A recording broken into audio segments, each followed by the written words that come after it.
Sorry, I was muted there. Cool. So I'm going to be talking about ways that we've updated our permissioning and kind of lump in some of the stuff I did yesterday around organization level content.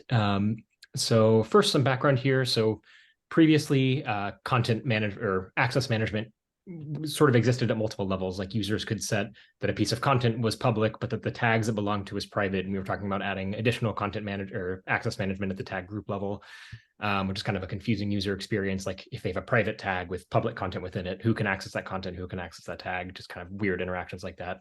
So to simplify everything, we're moving it all down to the content level. And you may hear me kind of flip back and forth saying content and report, trying my best to translate to just say content, but on the back end, we tend to refer to them as reports. But so users will only be able to set access at the content level, which actually kind of comes with another benefit that will allow us to do sort of a lot more flexible slicing and dicing. So as an example, here's kind of a URL similar to the ones that Drodo has been sharing recently. So imagine that Armory is the organization, this is the user ID, and this is a tag, so customer's tag. If a user were to visit this, and let's say they want to chat with all content belonging to this tag created by this user belonging to this organization.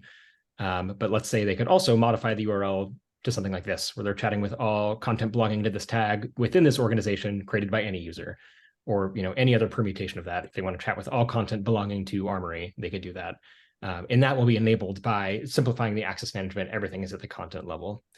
And so just to quickly talk over our two-step algorithm for this here, the first part is to get all of the content belonging to that filter. So if we go back here, there's essentially three filters here in this URL as an example. So like all content belonging to Armory created by this user for this tag. So the first step is to fetch all of the content that fits those filters.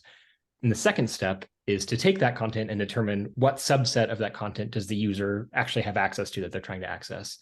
And the nice thing about separating this is this, like, way longer down the road kind of would enable us to have sort of two microservices, one that handles fetching content, one that handles permissioning. So kind of separation of concerns on the back end. So there's a lot more